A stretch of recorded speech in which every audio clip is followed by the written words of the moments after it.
자, 안녕하세요. 반갑습니다. 오늘도 시장 정리 먼저 시작해 보도록 하겠습니다.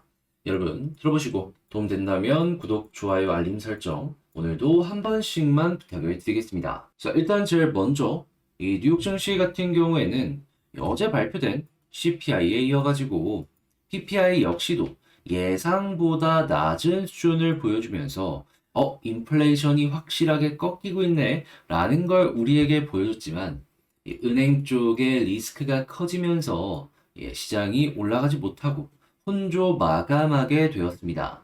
그런데 이 내용이 상당히 긍정적인 게 뭐냐면요.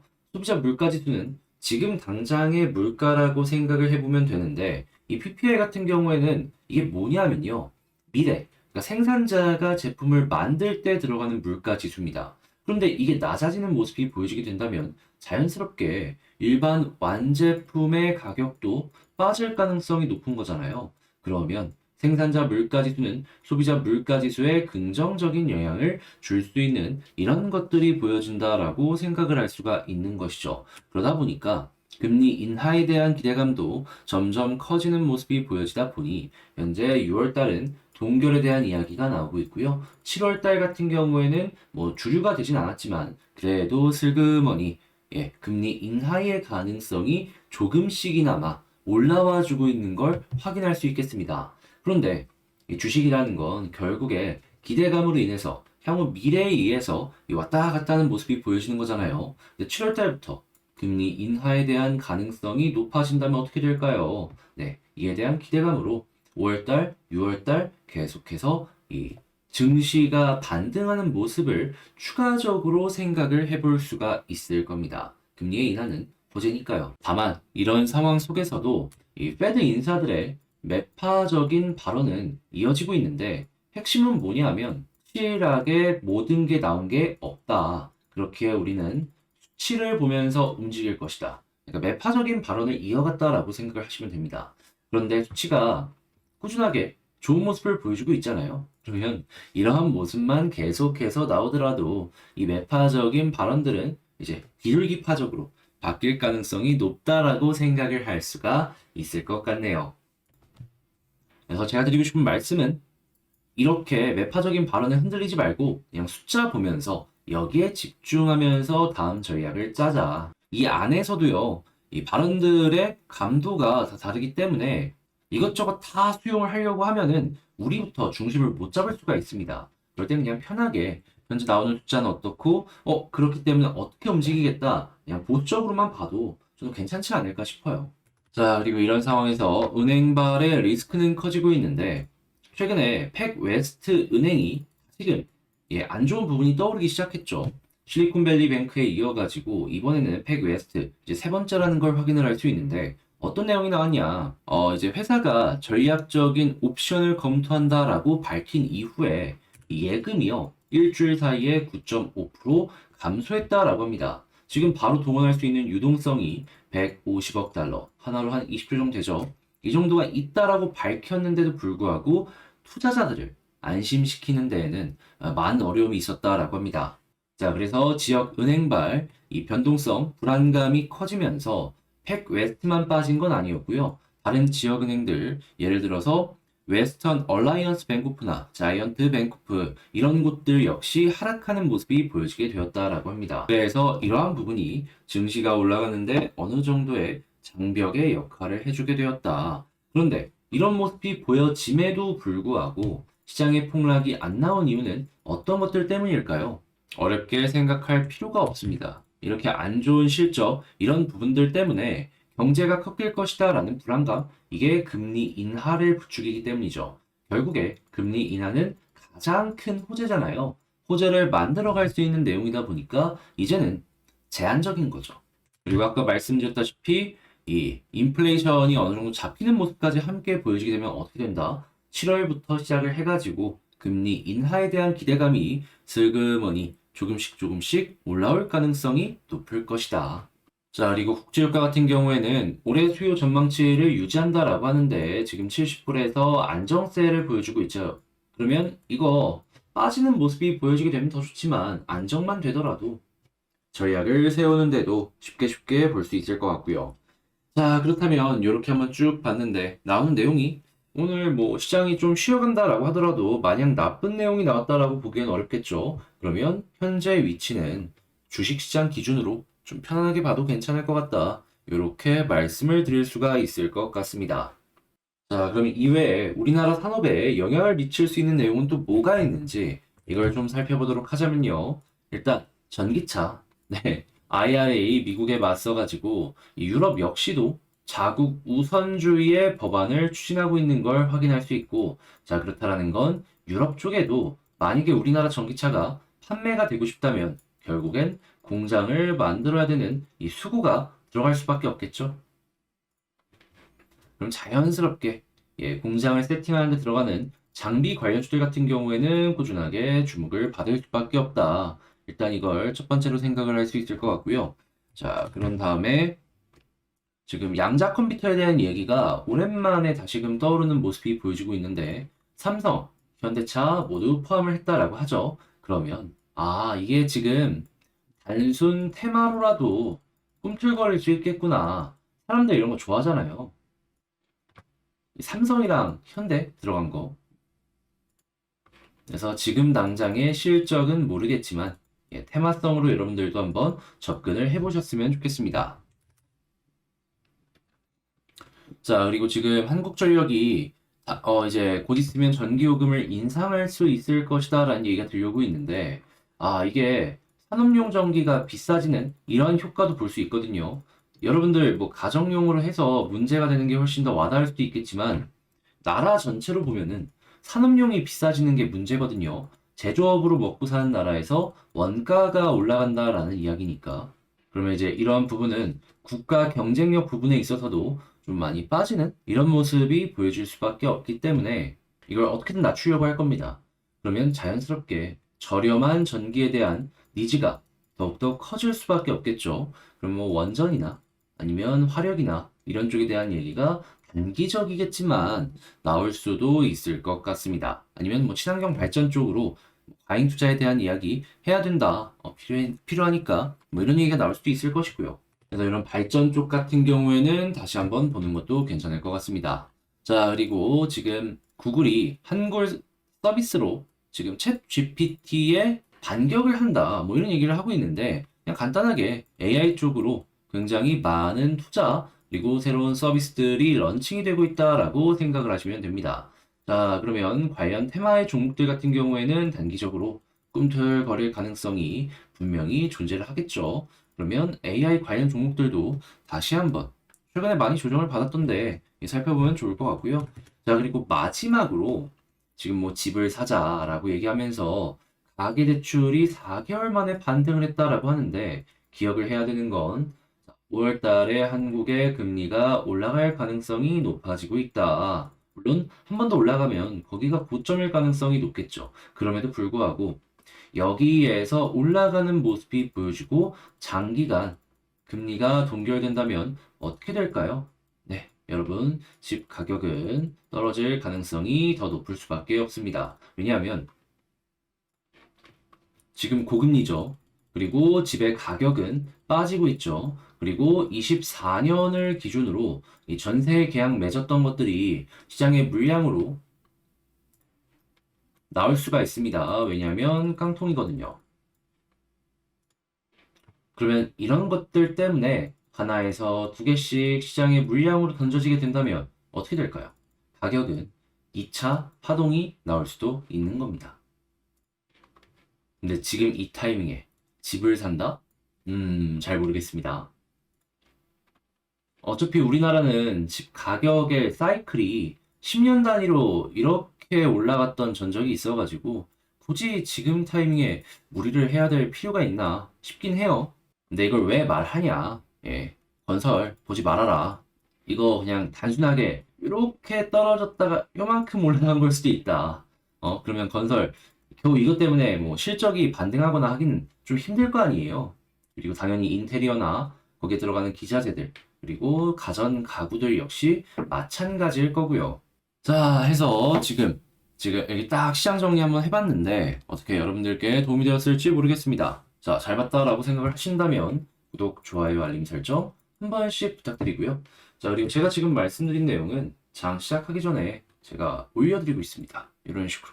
그래서 이제 같이 한번 어떤 내용들이 있는지 살펴보고 싶다, 공부하고 싶다라고 생각을 하신다면 그 영상 소개란에 있는 텔레그램 링크 클릭하시고 들어온 다음에 어떤 내용이 있는지 한번 확인해 보시면 좋을 것 같아요.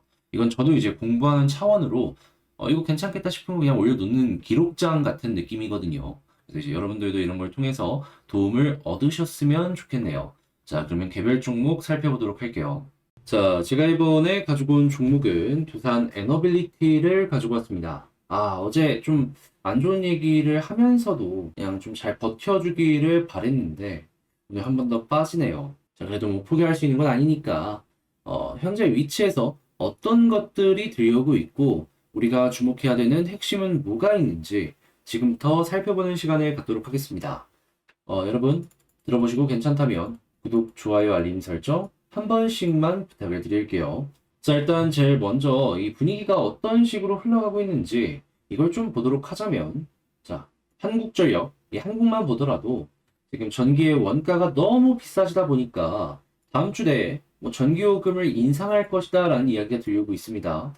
자, 그럼 자연스럽게 주거용도 올라가겠지만 문제는 뭐냐면 산업용도 올라갈 수밖에 없다라는 겁니다. 근데 이게 무슨 문제냐? 우리나라가 무슨 국가죠? 수출 주도의 국가죠.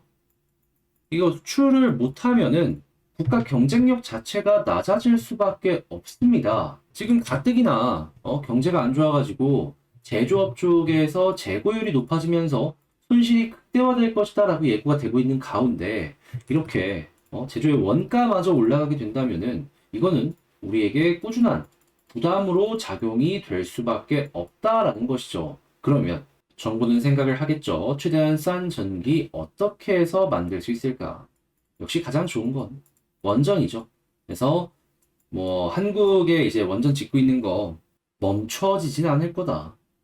이제는 뭐 방지턱이나 이런 게 발생을 한다라고 하더라도 이제 국가 생존의 문제로 연결이 되고 있는 부분이기 때문에 이제부턴 원전은 선택이 아니라 필수가 되는 이런 상황이 오고 있다 생각을 해볼 수가 있겠습니다. 자연스럽게 한국뿐만 아니라 전 세계 역시 마찬가지라고 생각을 할 수 있겠죠. 그래서 뭐 호주 같은 지역들도 나오는 내용을 살펴보게 된다면 싼 전기를 구매하는데 그러면서도 탄소 중립을 가려면 결국에 SMR 필두로 원전이 필요하다 얘기가 나오고 있잖아요. 두산 입장에서는 일단 둘 다 연결되고 있는 부분이 있다 보니까 돈이 되고 있는 시장이 오는구나 라고 생각을 하기에 매우 긍정적으로 볼 수가 있는 것입니다. 근데 문제는 무엇이다? SMR 같은 경우에는 특허 같은 경우에도 많이 확보하고 준비가 차근차근 되고 있기 때문에 특별하게 걱정할 건 없거든요. 근데 대형 원전 같은 경우에는 이 국가 주도의 세일즈가 많이 진행이 되는데 지금 아시겠지만 한국이랑 웨스팅하우스랑 소송이죠. 지금 한미 정상회담이 있었는데도 불구하고 해결된 게 없습니다. 어제 뉴스에서는 제가 소개를 해드렸지만 우호적인 분위기를 만들 것이다. 말 이상은 그 무엇도 없었습니다. 그러면 두산 입장에선 체코, 폴란드를 시작으로 그 다음에 대형 원전 관련된 얘기가 나오는 것들 다 놓칠 수도 있다라는 거죠. 그리고 이 놓칠 가능성이 높다라고도 생각이 드는 이유가 뭐냐 하면 그냥 미국의 입장으로 한번 생각을 해보자고요. 그전에도 한번 말씀드렸던 건데 핵심만 다시 한번 간추려서 말씀을 드리자면 자, 일단 전 세계에서 원전이 강점을 갖고 있는 뭐 원천 기술이나 이런 걸 갖고 있는 국가가 어느 정도 됩니까? 일단 대표적으로 미국 있고요. 그리고 유럽에서는 프랑스가 핫하고 그리고 러시아나 중국인데 지금 이 두 국가에 대한 세상의 시선이 어떤지는 여러분들 다 아시잖아요. 그러면 이들은 유럽 쪽에서 수주가 계속 열리는 모습이 보여지게 된다면 탈락하는 모습이 보여지게 될 겁니다. 하면 남는 건 미국, 프랑스 이렇게인데 최근에 이 두 국가의 원전 건설에 대한 심사를 진행한다라고 했을 때 프랑스의 점수는 많이 낮았고 그 다음이 미국이었고 그리고 1등이 한국이었단 말이에요. 근데 여기서 한국을 없애버린다? 그러면 미국이 이 시장을 다 먹을 수 있는 겁니다. 그러면 미국 기업이 엄청나게 성장하는 모습을 보여주게 되겠죠. 그런데 가만히만 두더라도 수조, 수십조의 부가가치를 창출할 수 있는데 미국이 치고 나가라고 한국을 풀어주려고 할까요? 동맹? 아니, 국가의 이득에서 그런 게 뭐가 있습니까? 당장 우리나라만 봐도 보세요. 이 원전 하나가 살아나는 것만으로 이 경제 그리고 고용자 숫자가 얼만큼 많이 늘어나는지. 지금 미국도 경기가 꺾이려는 모습을 보여주고 있는데 이렇게 원전 생태계가 살아나는 모습이 보여지게 된다면 엄청난 이 노동시장을 좀 살릴 수 있다고요. 그러니까 이게 말은 분위기 했지만 두산 입장에선 너무 아쉽다 생각이 들 수밖에 없네요. 근데 이제 제가 생각했던 거랑 반대로 그냥 가슴으로 말씀드리자면 지금 영상을 보시는 분들도 다 한국 사람이고 한국이 잘 되면 좋잖아요. 그래서 이게 어떻게든 좀 풀리는 모습이 보여줬으면 좋겠네요. 그래서 말은 좀 안 좋게 했지만 개인적으로는 좀 잘 됐으면 하는 바람입니다.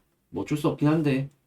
자, 그럼 그런 상황에서 수급이랑 차트를 한번 보도록 하자면 너무 절망스럽습니다. 어제도 그렇고 제가 이제 반등이 쉽게 안 나올 가능성에 대해서 좀 근거로 말씀드렸던 게 외국인 기관의 매도세였죠.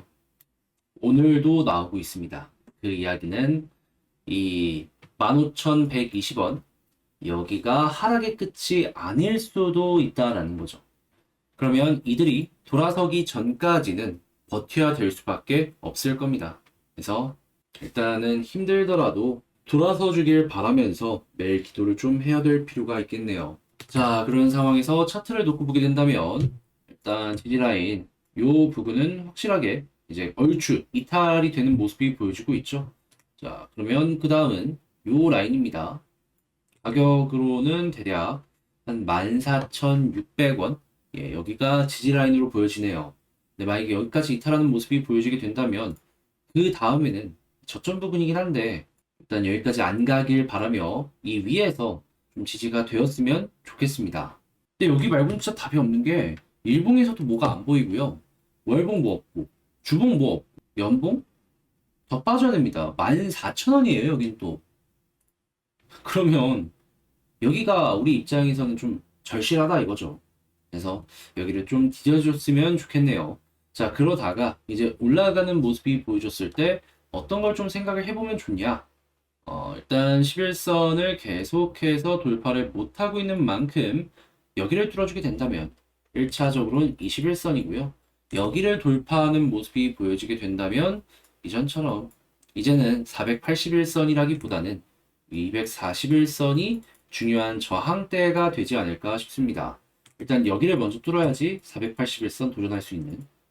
그래서 1차를 이 정도, 그리고 2차를 이 정도. 이렇게 여러분들께서 전략을 짜시면 괜찮을 것 같습니다.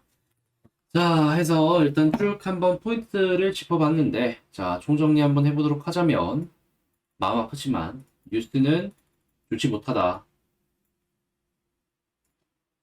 웨스팅하우스 소송이 끝난다라는 뉴스가 나오기 전까지는 결코 두산 안심이 드는 상황은 아니다. 자, 그리고 두 번째, 수급을 놓고 보더라도 외국인 기관 계속해서 매도를 하는 이상 더 빠질 가능성 존재한다. 그리고 가격적으로는 이전에 있는 저점 부근 여기가 지지라인이고 이탈하면은 그때는 비중 조절이라도 조금 해야 되지 않을까 싶어요. 근데 만약에 이 안에서 반등을 하는 모습이 보여주려면 이제 어떤 걸 봐야 되느냐? 11선 돌파하는 모습이 보여주는 거 이게 첫 번째고요. 그랬을 때 21선까지 시도하고 여기마저 뚫었을 때는 일단 1차적으로 241선 그리고 뚫었을 때 481선까지 노려보셨으면 좋겠습니다. 자, 이렇게 포인트들 한번 딱 훑어봤는데 그래서 좀 허탈하긴 한데 여러분들 힘내시길 바라고요. 그래도 이제 잘 봤다 라고 생각을 하신다면 구독, 좋아요, 알림 설정 한 번씩만 부탁을 드리겠습니다. 자, 그러면 전 다음에 여러분들께 도움될 수 있는 내용으로 다시 한번 인사를 드리도록 할게요. 영상 끝까지 시청해주셔서 감사합니다.